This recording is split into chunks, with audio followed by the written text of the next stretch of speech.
is Daniel, and this is the most terrifying story of my life. I am still alive, but sometimes I am not sure why. I tell this story because what I saw was real, what I heard was real, and what I did will follow me forever. This story is about ghosts, death, and a house that was never empty. I moved to the old house because I had no other choice. I was poor, alone, and tired of the city. The house was cheap, too cheap. It stood far from other homes at the edge of a dead road. The walls were cracked. The windows looked like dark eyes. When I first saw it, I felt cold inside, but I ignored that feeling. That was my first mistake. The first night was quiet, too quiet.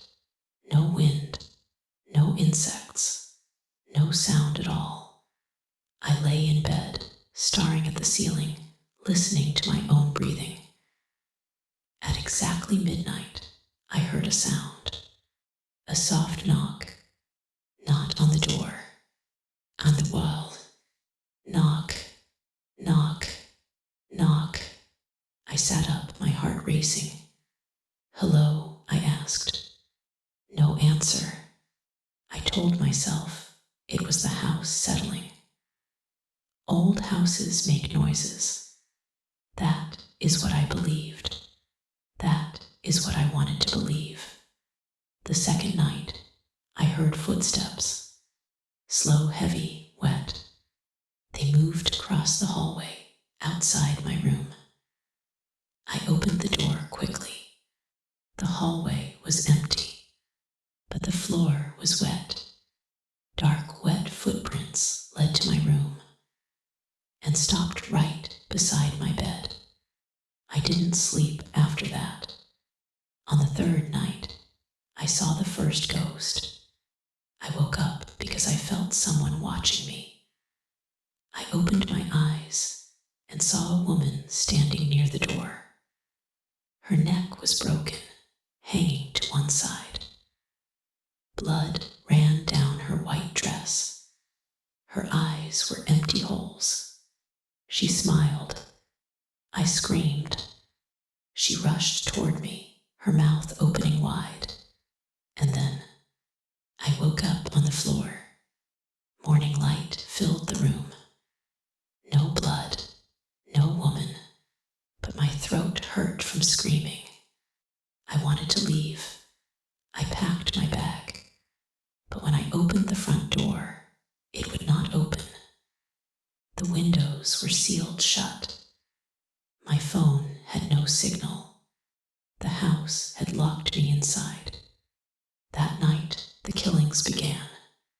I heard screaming from the basement. Real screaming.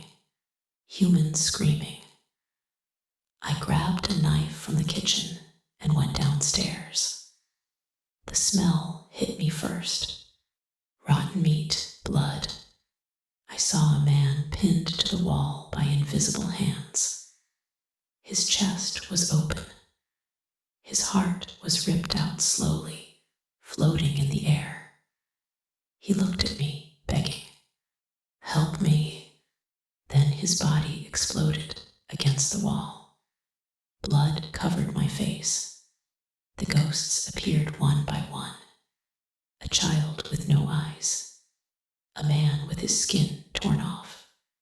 A woman dragging her intestines across the floor. They laughed. They fed on fear. "You live here now," they whispered together. Every night, they killed again and again. Sometimes strangers appeared inside the house. Sometimes people I loved, my mother, my old friends. They begged me to save them. I couldn't. The house wanted blood, and it took it. One night, the ghosts turned to me. "It's your turn," they said.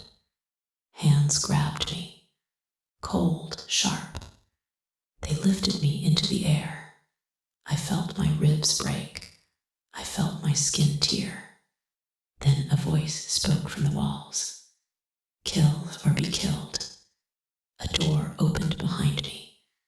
Inside the room was another man, alive, crying, tied to a chair. I understood. The house needed a killer. If I killed him, I would live one more night. If I didn't, I would die. I screamed, I cried. I begged the ghosts to stop. They laughed. I took the knife. The man looked at me with terrified eyes. Please, he said. My hands shook. Then the ghosts began tearing into my body. Pain exploded everywhere. I stabbed him again and again. When it was over, the house became quiet. The ghosts disappeared. I survived, but I was no longer human. At sunrise, the front door opened by itself. I walked out covered in blood. The house stood silent behind me. I thought it was over. I was wrong. Now every night I hear knocking. Not on my wall, on my mind. I see their faces when I close my eyes. I smell blood. I feel the knife in my hand. I know the truth now. The house didn't want victims. It wanted monsters, and it made one out of me. This is my story, and this is my warning. If a house feels empty, run, because some houses are full of ghosts, and they are hungry